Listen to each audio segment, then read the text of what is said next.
চিনতে চায়, জানে যে আমার ভোটার দেবো কে কি হবে আমার জানাই নেই, তাহলে এটা বাস্তব হবে না। এই জন্য মনে করি মিক্স করে দিলে এটা বিলকুলকে করা গেল।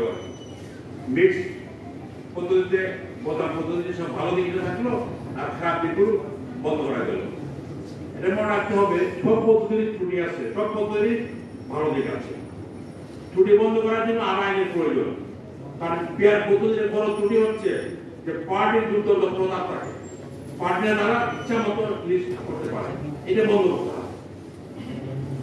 যদি লিস্ট আপনি সঞ্চয় করতে পারেন তাহলে এই সমস্যা।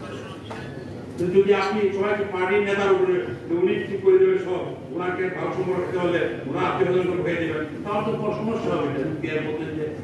এই জন্যই পেয়ার পদ্ধতিতে করলেও কিন্তু আমাদের মনে রাখতে হবে পেয়ার ত্রুটিগুলো কিন্তু আইন করতে হবে।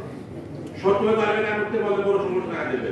এবং তালিকা এবং পেয়ার পদ্ধতি আরেকটা পদ্ধতি, একটা বদ্ধ তালিকা হয় ক্লোজ তালিকা, আরেকটা হচ্ছে উন্মুক্ত তালিকা।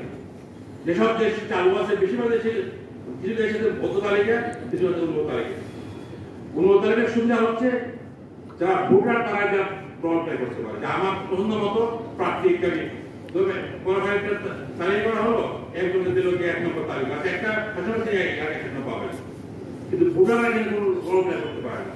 আর উন্মুক্ত তালিকা হচ্ছে তালিকা তারা জানবেন, কিন্তু তারা পুরো তালিকাটা আগে যাবে ওটা পরে যাবে তার ঠিক করতে পারবে। এর উন্মুক্ত তালিকা জনগণের চালু আছে উন্মুক্ত তালিকা, এবং ইংরেজিতে চালু আছে উন্মুক্ত তালিকা আমাদের দেশের মধ্যে। আবার তালিকা আছে বদ্ধ তালিকা। এই জন্য এটা আর বদ্ধ তালিকা হচ্ছে পার্টি করে দেবেন, পার্টির অর্ডার অনুযায়ী এমপিরা ঠিক করবে, এবং সেটা ভোটারদের কোনো রদ নেই। ভোটারদের হচ্ছে ঠিক করে দেওয়া যে কত পার্ট তারা পাবে, কিন্তু কে কি হবে তারা কি করতে পারবে না। এই জন্য এক্ষেত্রে পার্টি যদি ঠিক মতো কাজ না করে, নেতারা যদি দুর্নীতিবাজ হয়, তাহলে পুরোটা এখন যে বাণিজ্য এভাবে করতে পারবে।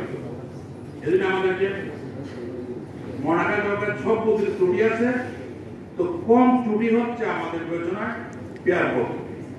এবং সবচেয়ে সুবিধা হচ্ছে পেয়ার পদ্ধতির মাধ্যমে সমস্ত ভোটের কাজে লাগে।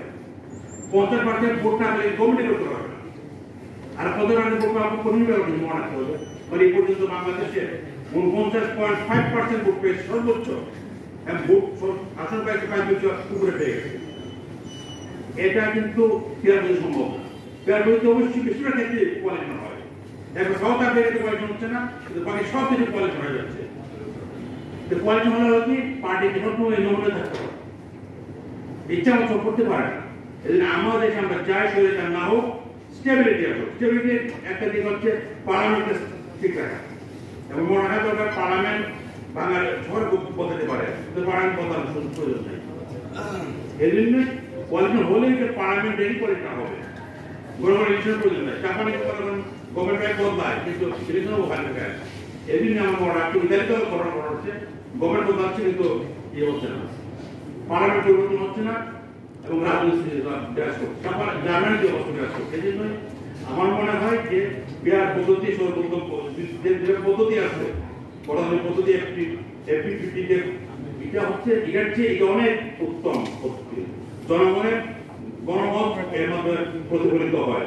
আর তার ত্রুটি আছে, ত্রুটিও কিন্তু সব দেশে বিভিন্ন আইন করে নিয়ম করে এর সমাধান করেছে। এদিকে আমাদের জন্য আমার মনে হয় যে মিক্সড পদ্ধতি, জাপান যদি অনুসরণ করে, দক্ষিণ যদি অনুসরণ করে, দ্বিতীয় অনুসরণ করে, জার্মানি অনুসরণ করে, আমরা এটা করতে পারি। আপনাকে ধন্যবাদ।